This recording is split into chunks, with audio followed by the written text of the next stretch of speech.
بسم اللہ الرحمن الرحیم اللہم نحمدک کما ترضی و نصلی علی حبیبک و آلہ کما یرضی و نحب محبوبک کما ارتضی اما بعد صلی اللہ علی حبیبی محمد و آلہ وسلم عن مصعب بن سعد عن والدہ انہ ظن ان له فضلا علی من دونہ من اصحاب النبی صلی اللہ علیہ وسلم فقال النبی صلی اللہ علیہ وآلہ وسلم انما نصر اللہ هذه الامة بضعفائها ودعوتهم واخلاصهم رواه النسائی وهو عند البخاری بلفظ هل تنصرون وترزقون الا بضعفائكم البخاری صفحہ 405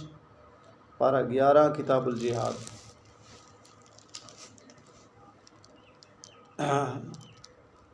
ناظرین محترم، حدیث مبارک جو ہم نے آپ کے سامنے تلاوت کی ہے یہ بخاری شریف میں ہے، صفحہ نمبر 405 پہ، پارہ نمبر 11 کتاب الجہاد میں۔ حدیث شریف کا ایک سرسری اور مفہوماً ترجمہ سمجھیں۔ حضرت مصعب بن سعد رضی اللہ تعالیٰ عنہ اپنے والد گرامی سے نقل فرماتے ہیں، یاد رہے آپ کو یہ حدیث مبارک آپ کے سامنے ہم پیش کر رہے ہیں اس عقیدہ اور مسئلہ پر کہ توسل جائز ہے، وسیلہ جائز ہے، اللہ پاک کے دربار میں وسیلہ دینا جائز ہے، اور اس کا یہ ثابت ہے قرآن و حدیث سے۔ تو ہماری ویڈیوز میں آپ نے ملاحظہ کیا ہوگا قرآن پاک سے وسیلہ کس طرح ثبوت ہے۔ تو احادیث مبارکہ ہم پیش کر رہے تھے، اس میں سے ہم پہلے حدیث شریف آپ کے سامنے ہم نے تلاوت کی تھی پہلے، جس میں حضرت عمر بن خطاب رضی اللہ تعالیٰ عنہ حضرت عباس بن عبد المطلب سلام اللہ علیہ کا وسیلہ دیا تھا۔ تو اب یہ دوسری روایت اس سلسلہ میں پیش خدمت ہے، اور ترجمہ کرنے سے پہلے اگر آپ نے ہمارا چینل سبسکرائب نہیں کیا تو سبسکرائب کر لیں، گھنٹی کے بٹن کو دبائیں تاکہ آنے والی ویڈیوز کا نوٹیفیکیشن آپ کو وقت پر پہنچ سکے۔ ویڈیو کو لائک کریں، شیئر کریں، اور سبسکرائب چینل کو ضرور کیجیے گا۔ آپ ویڈیوز ہماری ضرور دیکھتے ہیں، آپ کی مہربانی ہے، لیکن سبسکرائب نہیں کرتے تو سبسکرائب ضرور کیا کریں جو بھی ہمارے اس چینل پہ آئیں۔ تو سنیے، ترجمہ سنیے۔ حضرت مصعب بن سعد رضی اللہ عنہ سے یہ روایت ہے، ہم اپنے والد گرامی سے نقل کرتے انہ ظن ان له فضلا علی من دونہ من اصحاب النبی صلی اللہ علیہ وسلم، کہ وہ فرماتے تھے انہیں گمان تھا کہ انہیں وہ فضیلت حاصل ہے صحابہ کرام میں سے جو کہ باقی صحابہ کرام کو نہیں ہے۔ تو فرماتے ہیں فقال النبی صلی اللہ علیہ وسلم، کہ نبی پاک صلی اللہ علیہ وسلم نے ارشاد فرمایا انما نصر اللہ هذه الامة، کہ سوائے اس کے نہیں اللہ تعالیٰ کی مدد جو ہے نازل ہوتی ہے اس امت پہ بضعفائها، ان کے کمزوروں کے بدلے، ان کے کمزوروں کے طفیل، ودعوتیم، اور ان کی دعاؤں کے طفیل، واخلاصیم، اور ان کی اخلاص کے طفیل۔ امام نسائی رحمۃ اللہ نے اس کو روایت فرمایا، اور بخاری شریف میں لفظ یوں ہے حل تنصرون وترزقون، کہ تمہاری مدد کی جاتی ہے، تمہیں رزق دیا جاتا ہے بضعفائکم، تمہارے کمزوروں کے طفیل۔ تو اس حدیث مبارک کے تشریح میں علماء دیوبند کے ممتاز و مسلم محقق حضرت حکیم الامت مولانا تھانوی رحمۃ اللہ علیہ نے اپنی عمر کی آخری تصنیف، جو ان کی عمر کی آخری تصنیف تھی، وہ کیا ہے بھلا؟ بوادر النوادر، یہ طبع ہوئی ہے مکتبہ اشرف العلوم جلد دوم صفحہ نمبر 706، تحت عنوان یوں ہے کہ ادراک و توسل الی حقیقت الاشراق و توسل میں یہی حدیث مبارک مندرجہ بالا جو یعنی اوپر جو درج ہوئی ہے، بالا سے مراد اوپر، مندرجہ جو درج ہوئی، الفاظ میں نقل کر کے فرماتے ہیں مولانا تھانوی رحمۃ اللہ علیہ کہ یہ حدیث دال بالامرین ہے، کہ یہ حدیث مبارک دو امروں پر دلالت کر رہی ہے۔ ایک تو عاجزوں کی فضیلت، کہ عاجز لوگ جو ہیں ان کی بڑی فضیلت ہے، اسی وجہ سے تم اہل اللہ کو دیکھتے ہو کہ وہ عاجزوں کو رؤساء پر مقدم رکھتے ہیں، کہ اللہ والے جو ہوتے ہیں، اللہ کے ولی، اللہ کے دوست، سب کا ادب احترام ہم سب پہ ضروری ہے، تمام اولیاء کرام کا، اور سادات کا تو ان سے بھی زیادہ احترام ضروری ہے، اور الحمدللہ ہم تو سادات کے مرید ہیں۔ تو اہل اللہ کو دیکھتے ہو فرمایا کہ وہ عاجزوں کو رؤساء پر مقدم رکھتے ہیں، عاجز لوگ جو ہوتے ہیں ان کو رئیس لوگ جو مالدار ان سے پہلے رکھتے ہیں ان کو۔ امر دوم، دوسرا امر اس میں کیا ثابت ہو رہا ہے؟ فرمایا دوسرا مقبولین سے توسل کا ثبوت، ان کی ذات سے بھی، یعنی مقبولین سے توسل کا ثبوت، جو مقبول ہیں ان سے وسیلہ دینا جائز ہے، اس کا ثبوت ہو رہا ہے، ان کی ذات سے بھی اور ان کے اعمال صالحہ ظاہرہ باطنہ کے ساتھ بھی جائز ہے۔ یہ مولانا تھانوی رحمۃ اللہ فرما رہے ہیں کہ ظاہری اعمال سے وسیلہ بھی جائز ہے اور باطنی سے بھی۔ چنانچہ اس حدیث کے الفاظ میں بضعفائہا آیا نا، حدیث میں بضعفائہا، اس سے یعنی کمزوروں کے ساتھ، توسل ان کی ذات کے ساتھ یہاں سے ثابت ہوا، اور لفظ دعوتی میں ان کی دعاؤں کے طفیل ان کے اعمال ظاہرہ کے ساتھ توسل کا ثبوت ہوا،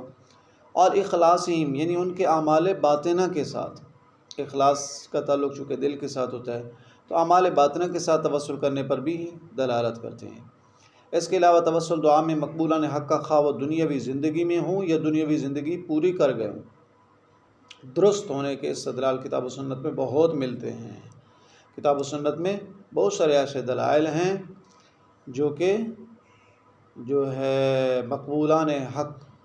دنیاوی زندگی میں ہوں یا دنیاوی زندگی مکمل کر کے جا چکے ہوں تو تشریف لے گئے ہوں تو ان سے توسل جائز ہے، دنیاوی زندگی پوری فرما چکے ہوں، ان کا وصال ہو گیا ہو، تب بھی ان سے توسل جائز ہے۔ تیسری روایت سنن ابن ماجہ میں ہے، ابی قال حدثنا احمد بن منصور بن سیار قال حدثنا عثمان بن عمر حدثنا شعبہ عن ابی جعفر المدنی عن عمارة بن الخزیمة بن ثابت عن عثمان بن حنیف رضی اللہ تعالیٰ عنہ ان رجلا زریر البصر اتى النبی صلی اللہ علیہ وسلم فقال ادعو اللہ لی ان يعافینی فقال ان شئت اخرت لك وهو خیر وان شئت دعوت فقال ادعوه فأمره ان يتوضأ فيحسن وضوءه ويصلي ركعتين ويدعو بهذا الدعاء اللهم إني أسألك وأتوجه إليك بمحمد نبي رحمتي يا محمد إني قد توجهت بك إلى ربي في حاجتي هذه لتقضى اللهم فشفه فيا قال ابو اسحاق هذا حدیث صحیح ابن ماجہ صفحہ نمبر 99۔ تو یہ حدیث شریف جو ہے صفحہ نمبر 99 پر ہے۔ تو اب اس میں ترجمہ سرسری پہلے آپ کے سامنے پیش کرتے ہیں، پھر جو ہے 2 فائدے ذکر کریں گے آپ کے سامنے۔ تو حدیث شریف ہے، بیان فرماتے ہیں احمد بن منصور ابن سیار، وہ فرماتے ہیں ہمیں بیان کیا عثمان بن عمر نے، حدثنا وہ فرماتے ہیں کہ ہمیں بیان کیا شعبہ نے حضرت ابو جعفر المدنی سے رضی اللہ، وہ فرماتے ہیں عمارہ ابن خزیمہ سے بن ثابت رضی اللہ، تو فرماتے ہیں وہ عثمان ابن حنیف رضی اللہ سے بیان فرماتے ہیں، تو وہ فرماتے ہیں کہ ان رجلا، تاکہ ایک آدمی تھا زریل البصر، اس کی آنکھیں چلی گئی تھیں، تو اتن نبی صلی اللہ علیہ وسلم، وہ ہمارے نبی پاک امام الانبیاء خاتم النبیین جناب حضرت محمد رسول اللہ صلی اللہ علیہ حبیبی محمد علیہ وسلم کے دربار اقدس میں حاضر ہوا، فقال، اور اس نے عرض کی ادعو اللہ علی، کہ اللہ تعالیٰ سے میرے لیے دعا فرمائیں، ان یعافینی، کہ میری آنکھیں ٹھیک ہو جائیں۔ فقال، آپ صلی اللہ علیہ وسلم نے فرمایا ان شئت، اگر تو چاہے تو اخرت لک، میں تیرے لیے اس کو آخرت پہ رکھ دیتا ہوں، آخرت میں، وہ خیر، اس کو تاخیر یعنی مؤخر فرما دیتا ہوں اور تیرے لیے بہتر ہوگا، وَإِن شئت، اور اگر تو چاہے دعوت، میں دعا فرما دیتا ہوں۔ فقال، تو اس آدمی نے عرض کیا ادعوہ، تو میرے لیے دعا فرما دیں کہ میری آنکھیں ٹھیک ہو جائیں۔ فامرہ، بس آپ صلی اللہ علیہ وسلم حکم فرمائیں توضع کہ وضو کرے، فیحسن وضوءہ، اچھے طریقے سے وضو کرے اپنا، ویصلی رکعتین، 2 رکعتیں نماز پڑھے، ویدعو، اور دعا یوں کرے، بہذا الدعاء، اس دعا کے ساتھ، اللہم انی اسألک، اے اللہ تعالیٰ میں آپ سے، تاکہ میں آپ سے سوال کرتا ہوں، وتوجہ الیک، میں آپ کی ذات مبارک کی طرف متوجہ ہوں، بمحمد، حضرت محمد صلی اللہ علیہ وسلم کی ذات مبارک کی، کہ طفیل، وسیلہ مبارک سے، نبی رحمتی،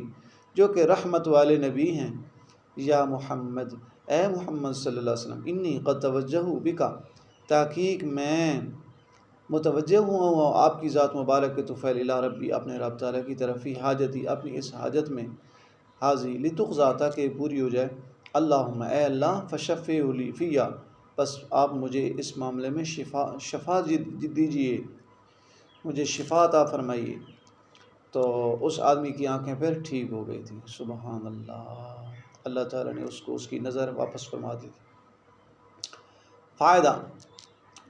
تو مشائخ فرماتے ہیں اس سے بھی توسل صراحتاً ثابت ہوا، وسیلہ دینا، یعنی چونکہ آپ صلی اللہ علیہ وسلم کا اس کے لیے دعا کرنا کہیں منقول نہیں، اس سے معلوم ہوا کہ جس طرح توسل کسی کی دعا کا جائز ہے، اسی طرح دعا میں کسی کی ذات کا بھی جائز ہے۔ جس طرح وسیلہ کسی کی دعا کا جائز ہے، اسی طرح دعا میں کسی کی ذات کا وسیلہ بھی جائز ہے۔ اس حدیث کو امام نسائی، ترمذی شریف وغیرہ نے کتاب الدعوات میں نقل فرمایا۔ امام ترمذی رحمۃ اللہ نے اس کو حسن صحیح کہا ہے، بیہقی نے بھی اس کی تصحیح کی ہے، اور اتنے الفاظ ترمذی نسائی سے زیادہ لکھے ہیں۔ وہ کھڑا ہوا اور بینا ہو گیا، وہاں الفاظ کچھ یہ بھی ہیں کہ وہ آدمی کھڑا ہوا اور بینا ہو گیا، یعنی اس کی آنکھیں واپس آ گئی۔ فائدہ اس سے حاجات، دوسرا نمبر فائدہ اس کا، مشائخ فرماتے ہیں اس سے حاجات غیبانہ میں جیسے اللہ جل شانہ سے استمداد مدد کی جاتی ہے، اسی طرح غیر اللہ سے استمداد معلوم نہیں ہوتی، اسی طرح غیر اللہ سے یہ استمداد معلوم نہیں ہوتی، کیونکہ ندائے محمد صلی اللہ علیہ وسلم کے بعد طلب حاجت حضرت صلی اللہ علیہ وسلم سے نہیں ہے، یہ بلکہ طلب حاجت اللہ سبحانہ و تعالیٰ سے ہے۔ یعنی یہ جو حاجت طلب کی جا رہی ہے اللہ پاک کی ذات مبارک سے ہے، ہمارے نبی پاک صلی اللہ علیہ وسلم کے دربار اقدس سے یہ طلب حاجت نہیں ہے، لیکن بوسیلہ حضور صلی اللہ علیہ وسلم ہے۔ اور یہ ندائے غیب بھی لازم نہیں آتی اس سے کہ ندائے غیب اس میں جو ہے وہ ثابت ہو رہی ہو، ایسا بھی نہیں، کیونکہ وہ شخص حضور اکرم صلی اللہ علیہ وسلم کی خدمت اقدس میں موجود تھا، اور اگر کوئی شخص جناب رسالت مآب صلی اللہ علیہ وسلم کی خدمت شریف میں حاضر نہ بھی ہو، آپ کے دربار اقدس میں حاضر نہ بھی ہو، اور دوسرے حدود شریعہ کو ملحوظ رکھتے ہوئے ندا کرے تو بھی جائز ہے، یعنی دور کھڑا ہے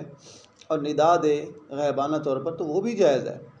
چنانچہ انشاءاللہ تعالی ندائے غیب غیر اللہ کی مستقل اور مختصر جامع بحث آئندہ صفحات میں لکھنے کا ہمارے مشائخ ارادہ رکھتے ہیں، جس میں ندائے غیب غیر اللہ کی تمام صورتیں جو جائز ہیں اور وہ صورتیں جو ناجائز ہیں انشاءاللہ ہم جو ہے آنے والی ویڈیوز میں بیان کریں گے، جو ہمارے مشائخ نے نقل فرمائی ہیں۔ اللہ تعالی ہمارے مشائخ کے اس ارادوں کو پورا فرمائے اور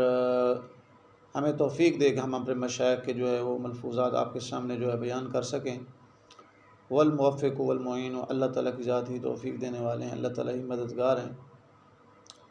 تو یہاں یہ حدیث مبارک جو ہم نے آپ کے سامنے بیان کی ہے، اس کے روات میں ابو جعفر پر اشتباہ ذوف کیا جائے تو کیونکہ امام ترمذی رحمۃ اللہ اپنے جامع صحیح میں اس حدیث کو باسناد نقل کرتے ہوئے ابو جعفر راوی کے متعلق فرماتے ہیں وہ غیر الختمی بیان کرتے غیر الختمی بیان کرتے ہیں، چونکہ ابو جعفر 3 مشہور ہیں، بغیر ختمی کے دوسرے دونوں مجروح بلکہ وضاح حدیث میں ہیں۔ یہاں یہ شبہ ہوتا ہے کہ ابو جعفر غیر ختمی ہونے کی صورت میں ابو جعفر مدینی یا ابو جعفر رازی ہی ہوں گے، جو کہ دونوں غیر معتبر ہیں، اور غیر معتبر راویوں کی روایت کا کیا اعتبار، جیسا کہ حافظ ابن تیمیہ وغیرہ کو بھی یہی اشتباہ ہوا، لہذا اس کے ازالہ کے لیے قدر تشریح کر دیتا ہوں، ما توفیق الا باللہ۔ تو اب اس حدیث مبارک میں جو راوی آئے ہیں ابو جعفر، یہ 3 ہیں، تو یہ جو آخری 2 ہیں ابو جعفر مدینی ابو جعفر رازی، تو وہ مراد نہیں ہیں، تو جن کو وضاع حدیث جن کو جو ہے شبہ کیا جاتا ہے کہ وہ چونکہ غیر معتبر ہیں تو یہ حدیث مبارک میں وہ راوی آ رہے ہیں، تو وہ مراد نہیں ہیں، بلکہ یہاں سے ابو جعفر مراد ہیں جو کہ معتبر راوی ہیں۔ تو ہم انشاءاللہ اس کی تھوڑی سی وضاحت آپ کے سامنے ہو سکتا ہے آنے والی ویڈیوز میں نقل کریں۔ اگر آپ ہمارے کمنٹس کیجئے گا، اگر آپ راویوں کے حالات کے متعلق بھی چاہتے ہیں کہ ایسے جو ہے حالات ان کے بیان کیے جائیں، ایسے روات، تو دیکھیں حدیث مبارک جو ہم نے آپ کے سامنے بیان کی ہے۔ تو فضائل میں یہ بھی یاد رکھیں کہ محدثین کا اصول ہے اصول حدیث میں کہ فرمایا کہ فضائل میں ضعیف حدیث بھی معتبر ہوتی ہے، فضائل میں جو ہے ضعیف حدیث ہو، جو سند کے اعتبار سے ضعیف ہو، تو وہ بھی معتبر ہوتی ہے، کیونکہ وہ جب کئی سند و ثابت ہو تو درجہ قوت کو پہنچ جاتی ہے، فضائل میں ہے، یہ محدثین کا اصول ہے۔ اب یہ دیکھیں حدیث مبارک جو ہم نے آپ کے سامنے بیان کی ہے، تو اس سے بھی وسیلہ کا ثبوت ہوتا ہے۔ اللہ تعالیٰ میرا آپ کا حامی و ناصر ہو اور ہمارے عقائد کی حفاظت فرمائے۔ اللہ تعالیٰ یہ عقائد مسائل جو ہمارے مشائخ نے بیان کیے ہیں، نقل کیے ہیں قرآن و حدیث سے، ہمارا انہی پہ ایمان رہے اور انہی کے ساتھ ہم زندہ رہیں، انہی پہ ہمارا دنیا سے خاتمہ ہو، جب ہمارا انتقال ہو تو انہی پہ ایمان کے ساتھ خاتمہ ہو۔ آخر دعوانا الحمدللہ رب العالمین۔